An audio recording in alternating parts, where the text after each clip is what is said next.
So the button boat is made with 3 different parts. So I've got them put together here with ribbon.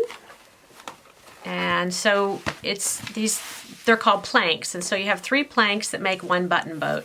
And so what I did was I copied the pattern onto freezer paper. Freezer paper is a really great way to make patterns when you're sewing, because what I love about it is you trace it onto the paper side, and then when you are ready to cut it out, you iron this on so the shiny side sticks to the fabric. You can cut it out and then you just pull the paper off, and you can reuse it. So I actually traced 3 of these off, and then you have 2 pieces of fabric that are 10 by 10.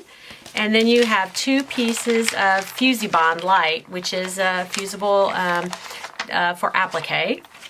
And then you also have 1 piece of stiff stuff, which is it's an interfacing that gives stuff a lot of body. So what you do is you're going to turn your fabric over.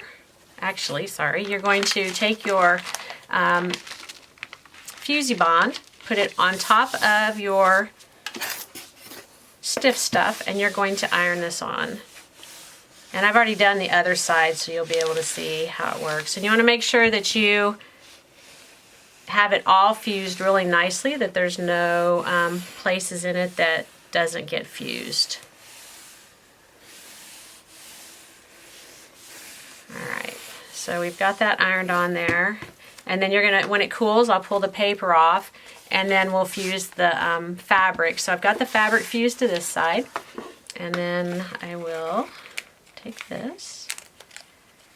And so what's really nice about this Fusibond is you actually can, you don't have to cut a whole 10 by 10 if you don't, if you have scraps. So what I did on the other side, you can't even tell, is I actually used about 3 or 4 pieces on the other side because I didn't want to waste my my Fusibond. So now I'm going to take the fabric, lay that on top, and then we'll press that down. So once you have your little sandwich, because it's all layered, you're going to iron the freezer paper planks onto your fabric. So once I have it all ironed together, then I'm going to put my freezer paper patterns on here and press those down. And they press down really easy. It doesn't take much heat at all. And then I'll cut all these out. And so I traced all the lines on the pattern. So here's where the buttons go. Here's where we're going to sew them together. So, and I'll just cut them out. And we're going to do a zigzag stitch around all the edges. So after you cut out the planks, you then go around the outer edge with a zigzag stitch, or you could do a satin stitch. And I matched my thread top and bottom. Now on this one, I went around it twice so that it had a little bit thicker look to it. It's totally up to you how you want to finish off the edges.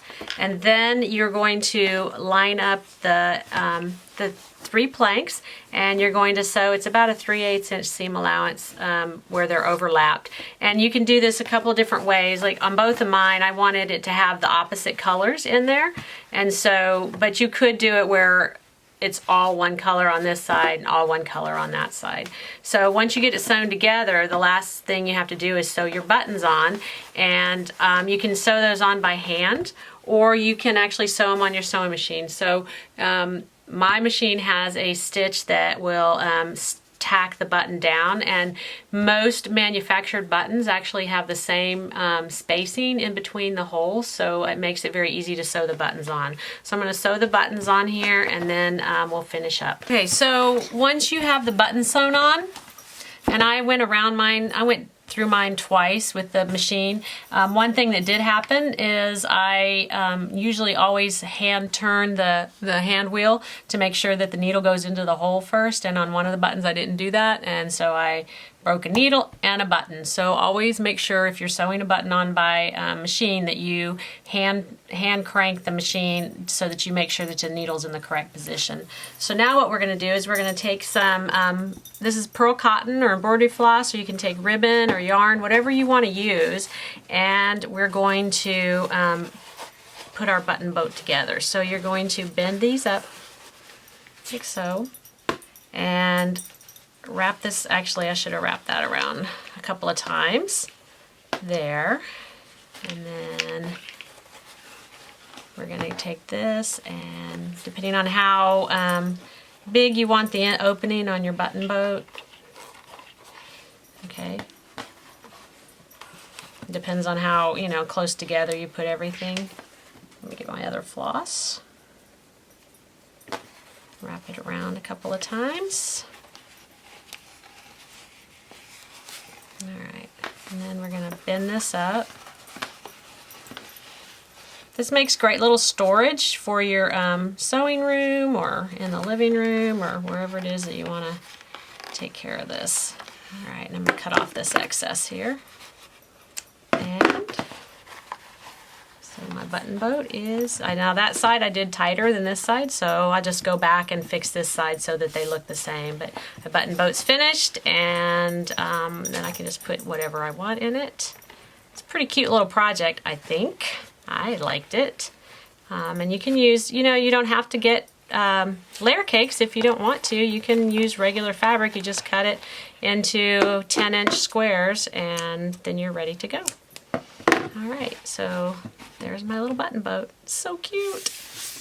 Thanks for watching our video. I hope you enjoyed the project, and we'd love to see some finished button boats if you want to post them to our Facebook page or Instagram. So we hope that you will subscribe to our YouTube page and like us on Facebook and Instagram. Have a great day.